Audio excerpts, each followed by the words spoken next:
Estás viendo Infinito. Abre tu mente.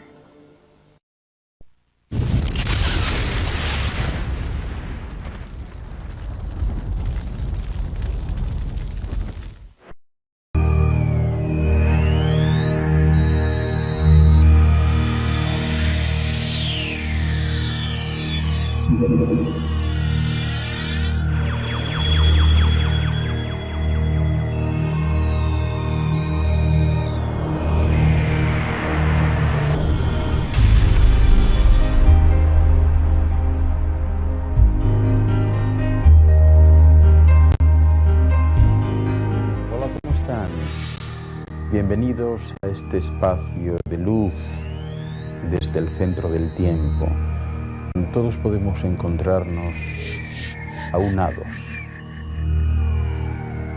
Hoy con ustedes, el Club Bilderberg. Se preguntarán ustedes qué es el Club Bilderberg. Fíjense, en 1954, muchos de los hombres más poderosos del mundo se reunieron por primera vez bajo el patrocinio de la familia real de Holanda y la familia Rockefeller en un lujoso hotel llamado Hotel Bilderberg en la pequeña población de Oosterberg. Durante un fin de semana se dedicaron a debatir sobre el futuro del mundo y al acabar las sesiones decidieron reunirse todos los años, desde ese momento en adelante, con el fin de intercambiar ideas y analizar la evolución internacional. El nombre con el que se bautizaron a sí mismos pues fue como el del hotel, el Club Bilderberg. Y desde entonces, año tras año, se han estado reuniendo durante un fin de semana en algún hotel del mundo, ¿verdad? Cuando hacen eso, alquilan el hotel completo, todo es para ellos. Y allí se decide el futuro de la humanidad. Tienen un montón de agentes de policía que inspeccionan minuciosamente el lugar e incluso ellos mismos llevan sus propios cocineros, sus propios camareros, guardias de seguridad, todo. Nadie, absolutamente nadie de afuera tiene permitido acercarse al hotel. Y cada reunión anual, escuchen bien, cuesta alrededor de 10 millones de euros. Pues bien, entre los miembros de este selecto club se barajan nombres tan importantes como son los de Bill Clinton, Paul Wolfowitz, Henry Kissinger, David Rockefeller, Angela Merkel, Jacques Chirac, Ronald Rumsfeld, Tony Blair y George Soros, entre otros, además de muchos otros jefes de Estado, empresarios, políticos, banqueros, periodistas, y también muchas personas de habla hispana y algún español como Rodrigo Rato, Matías Rodríguez Inciarte, Juan Luis Cebrián, Joaquín Almunia, Pedro Solbes, Loyola de Palacio, que ya falleció, Joseph Borrell, José Borrell, Jaime Carvajal de Urquijo, la reina Sofía y hasta Javier Solana, ¿verdad? Bueno, pues lo que resulta tremendamente curioso es que en más de 50 años de reuniones en las que el poder y el dinero se han concentrado en un mismo momento, en un solo lugar, jamás se ha filtrado ninguna clase de información sobre lo que se debate en el Club Bilderberg. La prensa nunca ha podido entrar a las deliberaciones ni ha emitido ningún tipo de comunicado sobre las conclusiones a las que han llegado los asistentes. Tampoco ha hecho pública ningún acta con el orden del día. Y se preguntarán ustedes sobre qué hablan estas personas, las más poderosas e influyentes del mundo en esas reuniones.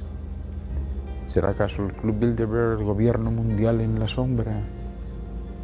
Vamos a ver. Ustedes decidirán. El control de la información, pieza clave para el sometimiento de la población, está asegurado de la mano de los Rockefeller. En vez de 3 cadenas de televisión, NBC, CBS y ABC, lo que en realidad tenemos allí es la Rockefeller Broadcasting Company. El club usa los principales grupos de comunicación para crear una opinión que respalde sus objetivos. Ellos son los que determinan lo que se ve en la televisión, lo que se oye en la radio, lo que se lee en las revistas, los libros, los periódicos e Internet. Y así se aseguran que los medios de desinformación de masas nunca hablen de sus planes de dominar un futuro gobierno mundial. Este club de Bilderberg ya tiene el poder y la influencia necesaria para imponer su política en cualquier nación del planeta. Es decir, controla al presidente de los Estados Unidos, al primer ministro de Canadá, a los principales medios de comunicación del mundo libre, a los políticos, a los financieros y periodistas más importantes, a los bancos centrales de los principales países, incluyendo la Reserva Federal de los Estados Unidos y su suministro de dinero al Fondo Monetario Internacional, también al Banco Mundial y las Naciones Unidas, y destruyen a cualquiera, grande o pequeño, que se oponga a sus planes de construir eso que llaman el nuevo orden mundial, del que ya habló George Bush padre a raíz del 11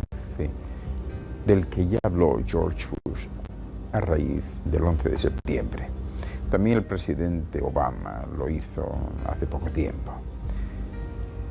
Lo que sucede en el mundo no sucede ni por casualidad ni por accidente, porque son ellos los que deciden cuándo deben empezar las guerras, cuánto deben durar y cuándo deben acabar. Fíjense, según el libro La verdadera historia del Club Bilderberg de Daniel Stulin, la OTAN fue creada cuando el gobierno mundial en la sombra decidió formar una superinstitución que controlase la política europea. Los objetivos del club, supongo que se los pueden imaginar. Fíjense, un solo gobierno mundial con un único mercado globalizado controlado por ellos, un único ejército mundial, una única moneda, una sola iglesia universal, unos servicios internacionales que completen la destrucción de cualquier identidad nacional, el control de la humanidad mediante técnicas de control mental, la eliminación de la clase media, una sociedad posindustrial de crecimiento cero.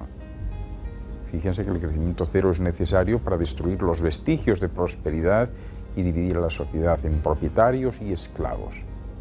Cuando hay prosperidad hay progreso, lo cual hace mucho más difícil la represión. También crisis artificiales para mantener a la gente en un perpetuo estado de desequilibrio físico, mental y emocional, confundiendo y desmoralizando a la población, que evitará decidir sobre su propio destino y creará una gran apatía a escala masiva. También el férreo control de la educación con el propósito de destruirla, algo que ya está dando buenos resultados y que siempre ha sido muy importante para el control de las masas. De hecho, el nivel educacional, ya lo saben, es cada vez más bajo. El coeficiente intelectual ha descendido ostensiblemente gracias a la reducción de la calidad de la enseñanza, la que está planeada y ejecutada hace años, y también por causa de la televisión y esos programas basura como telenovelas, programas del corazón y demás que ya conocen. Y así, pues alejar a la población de situaciones estimulantes y adormecer a todos. Así que ya ven, así son las cosas, ¿verdad? En este tipo de temas siempre hay verdades y falsedades. En esta ocasión yo simplemente se lo he contado. De ustedes depende creerlo o no creerlo. Soy Ángel Luis Fernández. Muchas gracias por su atención.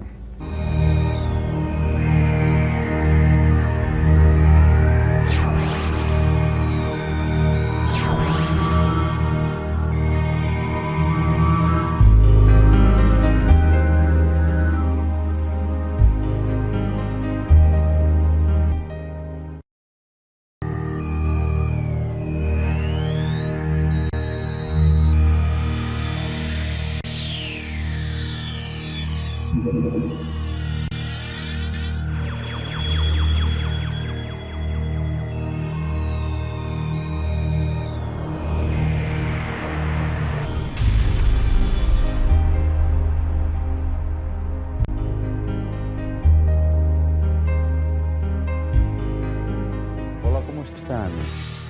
Bienvenidos a este espacio de luz desde el centro del tiempo. Todos podemos encontrarnos aunados. Hoy con ustedes, Sonidos en el Universo.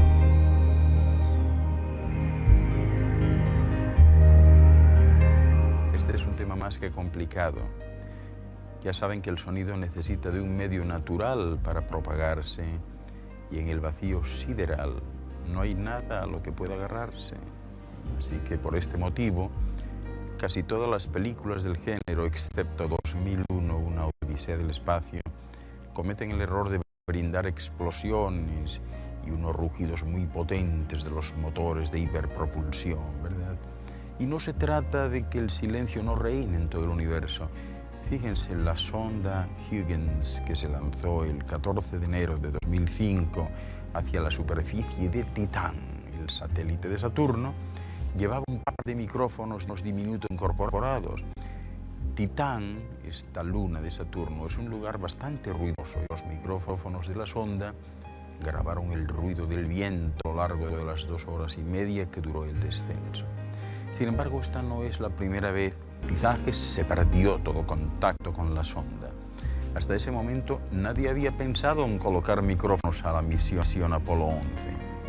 Y claro, salvo los necesarios para que en aquella ocasión anterior Neil Armstrong pudiera pronunciar su famosa frase, deben saber que la velocidad del sonido es el suelo. A 10 kilómetros de donde están situados, lo escucharán 29 segundos después. En la superficie marciana tardarían 44 segundos en oírlo, ya que el sonido se propaga un 30% más despacio. En Venus, cuya atmósfera es mucho más densa, escucharían el trueno 24 segundos después de ver el rayo, y en Júpiter, por ejemplo, en solo 12 y 13 segundos respectivamente, ¿verdad? Si quisiesen ustedes hablar en el planeta Marte, la verdad es que les sería bastante complicado, porque el grito más potente quedaría reducido a que hacen cantar como un canario. Así que, después de siglos de descubrimientos, los científicos le han tenido que dar la razón a Platón, quien afirmaba que los planetas se movían sobre unas esferas que emitían una música continua.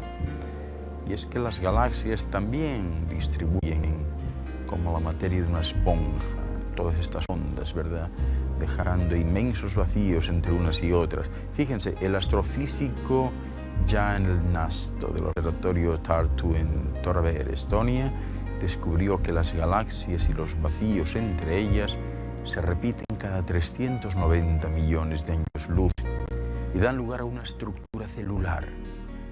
El universo primitivo estaba lleno de ondas sonoras que comprimían y rarificaban la materia y la luz, del mismo modo que sucede con el aire dentro de una flauta o una trompeta. Así que imagínense, esta peculiar rama de la astrofísica moderna se conoce con el nombre de astrosismología, como se pueden imaginar. Y en la década de los 60, los telescopios solares revelaron también que la superficie del Sol está recorrida por ondas acústicas muy parecidas a las de los terremotos. Y estas vibraciones están relacionadas con las reacciones superenergéticas que tienen lugar en el interior de la estrella. En 2006, un grupo de investigadores astrofísicos del Observatorio Stewart de la Universidad de Arizona, la Universidad Hebrea y el Instituto Max Planck de Potsdam, Alemania, descubrió que el sonido es el motor de las explosiones de las supernovas, y todos los cálculos indican que las estrellas moribundas pulsan frecuencias sonoras audibles durante una fracción de segundo antes de reventar.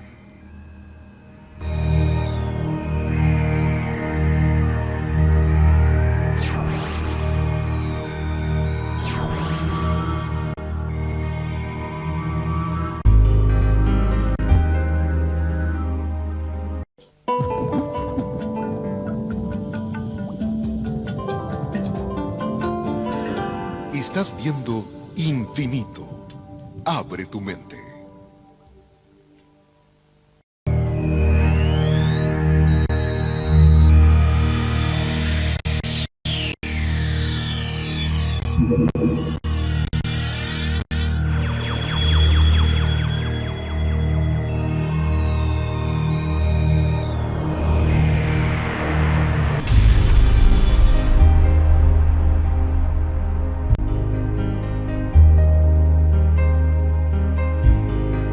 Hola, ¿cómo están? Bienvenidos a este espacio de luz desde el centro del tiempo. Todos podemos encontrarnos aunados. Hoy con ustedes, tecnología antigua. ¿Cómo están? Soy Ángel Luis Fernández y hoy voy a hablarles de la tecnología que existió en la antigüedad, que aunque no se lo crean, pues les puede dejar un tanto desconcertados. Y si no, fíjense, en un museo del Cairo se exhibía un pequeño modelo de madera y nadie tenía dudas acerca de lo que representaba, porque con una simple ojeada se podían distinguir perfectamente unas alas, un plano de deriva, una cola y el sólido y voluminoso cuerpo de algún tipo de avión. El cuerpo de este modelo tenía una longitud de algo menos de 15 centímetros y su envergadura era algo mayor de 18 centímetros, como este en un museo de ciencia. Pues no hubiera sido ninguna sorpresa. Sin embargo, este modelo ocupaba un lugar privilegiado en el Museo de Antigüedades del Cairo. ¿Y saben cuándo estaba fechado? Los innumerables enigmas que plantean la discusión acerca de los conocimientos científicos y de la ingeniería de aquellos antepasados. Un comité de expertos arqueólogos e ingenieros aeronáuticos estudiaron el modelo. Destacaron el arco de sus alas, la curvatura de la superficie superior que ayuda al avión a elevarse y la inclinación hacia abajo de los extremos de las mismas, que es justamente la que proporciona su estabilidad. Y así, en otras tumbas se encontraron más de una docena de planeadores similares. ¿Qué puede pensarse? ¿Podría tratarse verdaderamente de modelos antiguos de aviones? Bueno, el escepticismo que la mayoría de las personas expresan respecto a la idea de antiguos aeronautas o astronautas, pues posiblemente sea tan chocante con la idea de esos otros astronautas que llegaban y partían de aquí y que en un momento dado sufrió un duro golpe cuando se descubrió que también en América, es decir, al otro lado del mundo conocido, se habían hallado modelos aéreos pertenecientes al primer milenio después de Cristo. Los supuestos modelos de aviones que han salido a la luz, colgante de 5 centímetros de longitud, y aquí los arqueólogos colombianos lo habían clasificado de zoomorfo, es decir, les parecía a ellos que pudiera tener una forma de animal. Sin embargo, se parece mucho más a un avión de caza-reacción con alas en forma de delta que a cualquier tipo de animal o pájaro. Y si no, juzguen ustedes por esto que están viendo aquí. Posee unos apéndices triangulares que se parecen muchísimo a las alas de muchos modelos de aviones modernos supersónicos. Tiene también una cola pequeña y vertical, un plano de deriva y a un lado de este hay incluso lo que parece ser un emblema. No obstante, este objeto ornamental se atribuye a los Sinu, un pueblo preincaico que floreció desde el siglo V hasta el VIII después de Cristo. Y estos objetos se parecen verdaderamente a aviones a reacción. Pero claro, ¿hasta qué punto nos sirve de guía esta constatación? El emblema del plano de deriva del modelo colombiano se parece a la letra B semítica. Y hay algunos escritores que han pasado de este simple hecho a la conclusión de que este modelo procedía del Oriente Medio. Así pues, ¿quién andaba en aquellos aviones, aquellas estructuras voladoras de la antigüedad? ¿Desde cuándo existen los aviones? lo dejo a su criterio. Yo así se lo he contado. Muy amables y muchas gracias por su atención.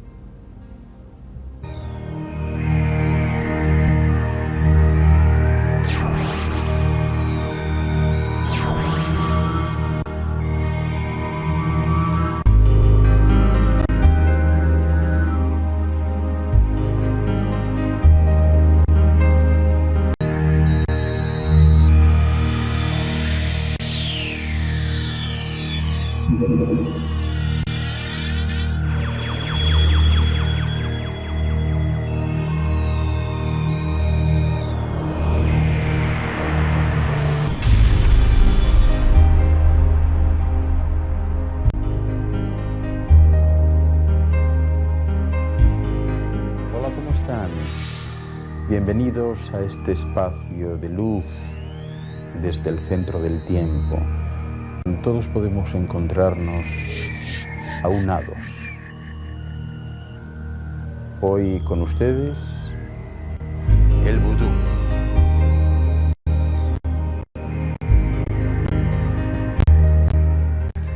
Existen civilizaciones que creen en la existencia de los zombies. No como sucede en las películas, pero sí basándose en sus fuertes conceptos religiosos. Por esta razón, hay lugares como Haití en los que entierran a sus muertos bajo fuertes lápidas, ¿verdad? O en sitios donde sus tumbas no puedan ser profanadas. Y creen ellos que si no tomasen estas precauciones podría suceder que algún hechicero tomase el cadáver e intentase revivirlo, creando una especie de muerto vivo, sin espíritu. El vudú se originó en África Occidental y se fue expandiendo por el mundo con los traslados de los esclavos, a la vez que iba adaptándose y tomando elementos de las regiones en las que se instalaban. Y todo ello en lo que se conoce como un sincretismo religioso. En el pueblo haitiano, esta cultura religiosa hace que muchas de las tradiciones o valores que se van perdiendo con el paso del tiempo se mantengan prácticamente intactos, ayudando a sobrellevar las épocas de crisis. Fíjense, la filosofía vudú se basa en el respeto y la veneración al Gran Met, que cumple el rol de árbitro del destino, el respeto y servicio a los protectores de las personas, Lua, a los muertos y también la solidaridad con sus pares. Es tan importante el respeto que se le tiene a los muertos que las familias, al empezar a comer, suelen tirar algunas migajas al suelo como símbolo de darle también de comer a quienes viven debajo de sus pies. Quizás por esta fuerte creencia que surge, ¿verdad?, está la idea famosa de los zombies. Es muy normal que los turistas que visitan esta zona puedan contar alguna historia de zombies. Uno de los primeros, por cierto, en generar leyendas fue un tal William Seabrook, allá por 1884, vivió el hombre hasta el 1945, quien en su libro La Isla Mágica, que data del año 1929, dio a conocer la palabra zombie. Pues bien, al poco tiempo se dio también a conocer una fotografía tomada por Zora Hurston, quien empezó a referirse al vudú como una práctica religiosa. Esta señora habló del caso de una joven que, a pesar de haber muerto en el año 1907, pues resulta que su padre la reconoció vagando por los campos 30 años más tarde. También el psiquiatra Louis Marx analizó este caso y dijo que cuando esta mujer fue encontrada se supo que era esquizofrénica en realidad, y la necesidad colectiva de reconocerla como un zombi pues corresponde a una especie de histeria colectiva. En el año 1980 hubo un caso similar. Apareció un hombre que había muerto en 1962, pero en este caso fue él mismo quien contó que había sido desenterrado y convertido en un zombi para así poder obligarlo a trabajar en una plantación. Este caso fue el detonante para diferentes investigaciones. La más famosa de todas fue la llevada a cabo por el doctor Wade Davis, que viajó a Haití y conoció una pócima llamada coupe de poudre, que es una sustancia especial que si se toma en ciertas dosis provoca una parálisis que puede hacer llegar a pensar que el hombre o la mujer se ha muerto, ¿verdad? Davis sugiere que las zombificaciones constituyen una forma de sanción social, ya que hablar de esclavitud para realizar tareas no resulta lógico en un ámbito en el que un trabajador está muy mal pagado y tampoco se puede decir que se trate de crímenes encubiertos.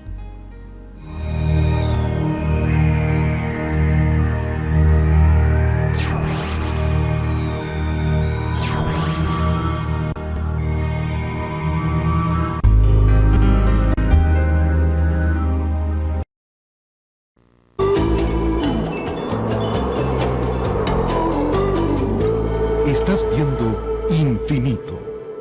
Abre tu mente.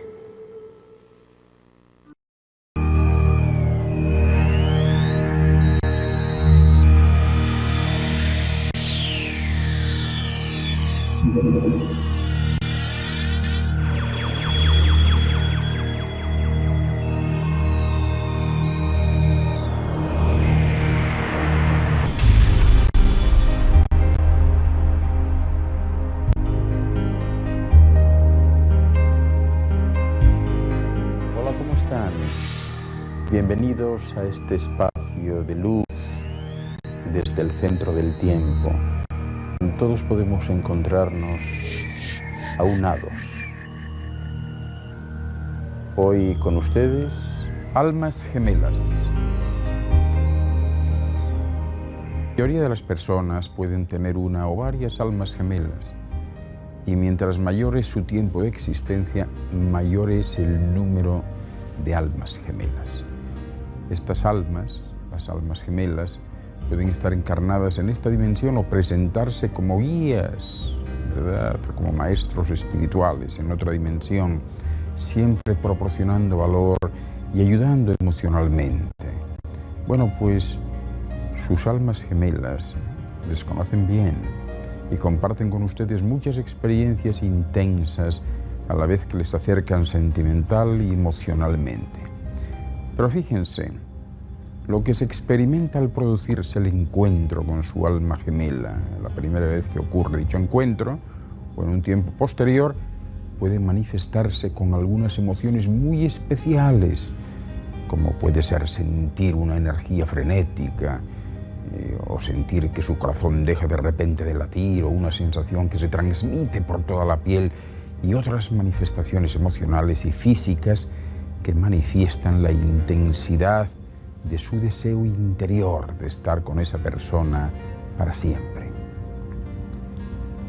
La misma experiencia de encontrarse con su alma gemela puede provenir de la comunicación que hace nacer los sentimientos que crean un lazo amoroso que siempre se desea que dure para toda una vida, ¿verdad? Y es que el amor a primera vista puede reflejar una intensa sensación de intimidad que puede indicar que se han encontrado con alguien a quien han amado en alguna otra vida pasada. La otra manera de sentir que están con su alma gemela, pues puede ocurrir después de ver estas personas, lo cual siempre implica el presentimiento, lógicamente, de un futuro feliz como pareja. En términos de vidas pasadas, proyectan su futuro con esa otra persona en base a una o más experiencias compartidas en esas vidas anteriores, y es que el recuerdo de ese tiempo compartido juntos puede despertar las sensaciones asociadas en su mente subconsciente al primer encuentro o después de sucesivos encuentros, depende, ¿verdad? Lógicamente, seguro que se hacen muchas preguntas. Por ejemplo, ¿alguna vez voy a encontrar yo a mi alma gemela? ¿Estoy con ella ahora? ¿Es esta persona con la que estoy mi alma gemela? Algo ocurrió y pensé que él o ella pues era mi alma gemela. ¿Qué pasó? En fin, muchas más preguntas, y posiblemente estas preguntas se relacionen con el problema común de la búsqueda de un amor incondicional e ilimitado. Y esto puede reflejar la experiencia de amor por parte de ambos o uno de nuestros padres, lo que para la mayoría ha sido sentido como incondicional e ilimitada. Pero ningún romance comparte esas características. Ninguno es ni incondicional ni ilimitado, esa es la realidad. Cuando las experiencias de verdad no cumplen con esos estándares, es normal que muchos de ustedes supongan que no han encontrado a la persona adecuada y que cuando la encuentren, ¿verdad?, pues entonces quedarán realmente conformes con esa relación y de ese modo pueden ir de relación en relación buscando algo que no existe fuera de su relación materna-paterna, ¿verdad? El caso es que el encuentro con quien has sentido como alma gemela les permite la oportunidad de iniciar un romance amoroso y hacerlo crecer hacia algo superior que signifique un lazo amoroso fuerte y duradero con niveles profundos de intimidad y de pasión. Y esto puede ocurrir después de un proceso de aprendizaje con un número de relaciones que van con otras esencias pertenecientes al grupo de sus conexiones o familia cósmica, provenientes de vidas pasadas y que han durado hasta sus etapas de ruptura. Esa es la situación. Almas gemelas, ¿lo han sentido alguna vez? Que se sienten demasiado bien con alguien, que tienen la sensación de haberles conocido siempre. Yo solo se lo he contado y el crédito es suyo. Soy Ángel Luis Fernández. Muchas gracias por su atención.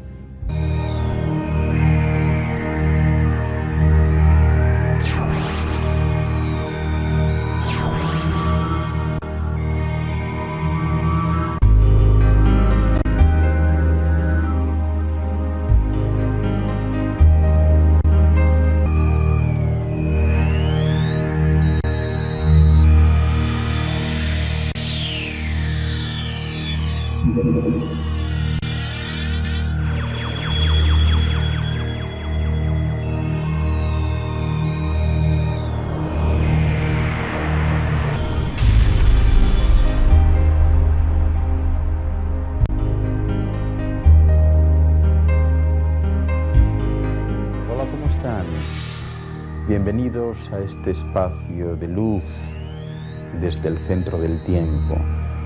Todos podemos encontrarnos aunados. Hoy con ustedes, la Biblioteca de Alejandría. Su objetivo era convertirse en la memoria de la humanidad. Había en ella más de 500 millones de papiros y Kassel con una biblioteca más pequeña dentro del Serapeum, en la que se almacenaba el creciente volumen de libros.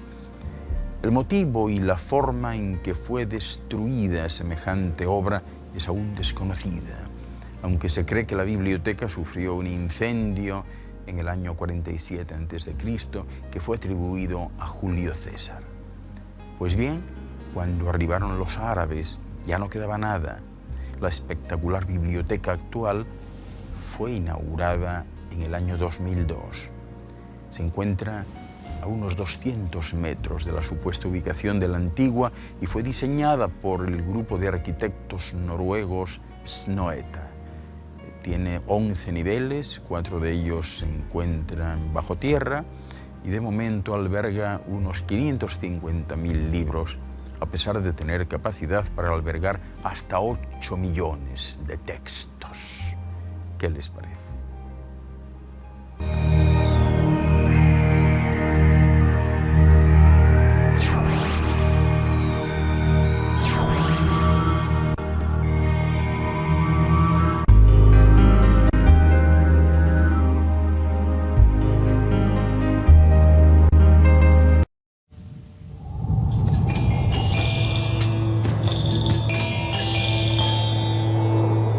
Estás viendo Infinito.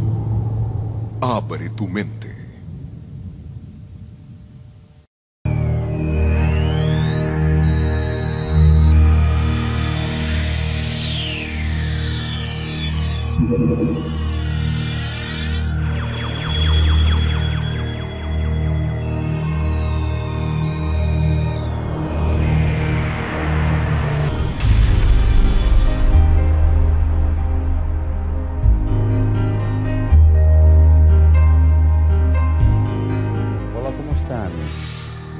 Bienvenidos a este espacio de luz desde el centro del tiempo. Todos podemos encontrarnos aunados. Hoy con ustedes, al otro lado de la realidad. El viaje al otro lado de la realidad comienza con la entrada en éxtasis del chamán. Los procedimientos son variados y los grados de trance también. A los chamanes más antiguos, pues les bastaba utilizar técnicas de respiración, o sea, jadeos, forzar la respiración con inhalaciones rápidas y cortas que sobrellevan pues a una sobreoxigenación, ¿verdad?, para entrar en lo más alto de esos estados alterados de conciencia. Con el tiempo el chamanismo pues se ha ido degenerando y cada vez ha resultado más difícil alcanzar ese estado, por lo que se ha presentado la necesidad de aportar ayudas externas para lograrlo. Por ejemplo, comenzaron a utilizar sustancias psicotrópicas como el peyote, el tabaco en forma líquida, alcohol o la ayahuasca, la manita muscaria, llamada también la seta de los enanos, etcétera, ¿verdad?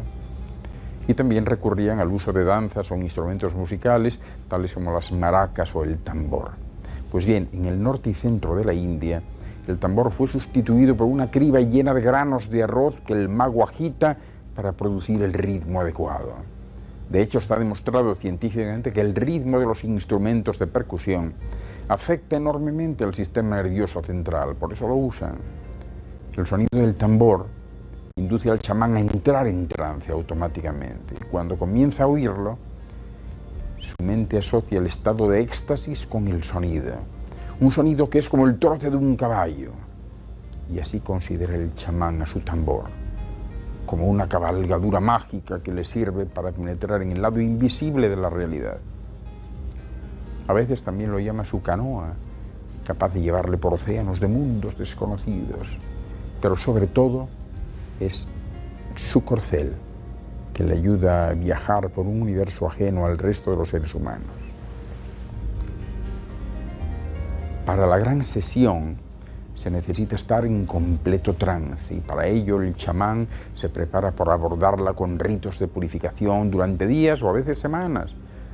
Come frugalmente o incluso ayuna, no bebe alcohol, evita las relaciones sexuales y el trato con personas del sexo opuesto. Y el día señalado debe tomar baños purificadores. Esta gran sesión solo se hace para llevar a cabo asuntos verdaderamente importantes. A partir de ahí,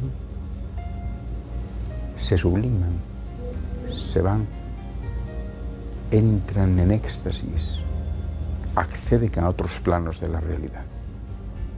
Así que ya ven, en este tipo de temas siempre hay verdades y falsedades. En esta ocasión, yo simplemente se lo he contado. De ustedes depende creerlo o no creerlo. Soy Ángel Luis Fernández. Muchas gracias por su atención.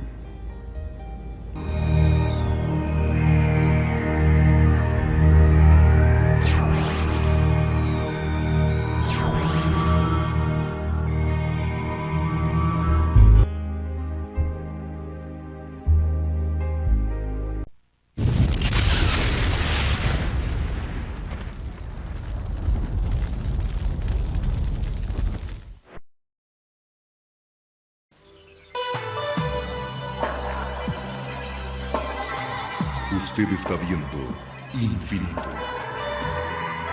Infinito, señal del nuevo milenio.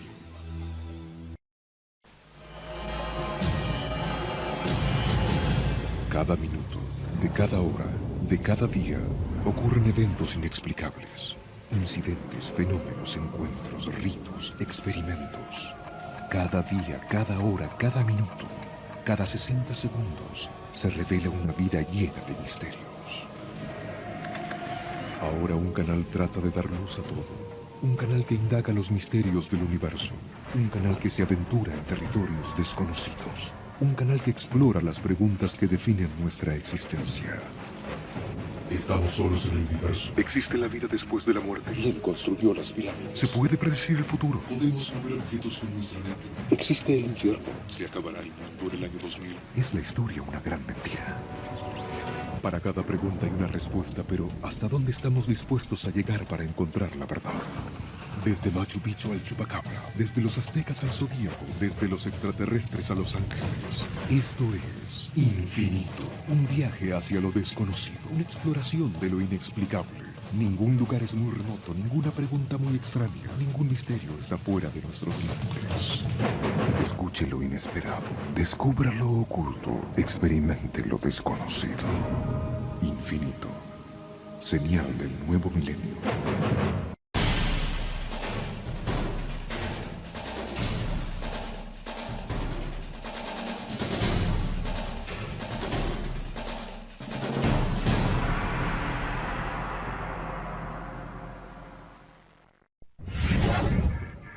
Infinito.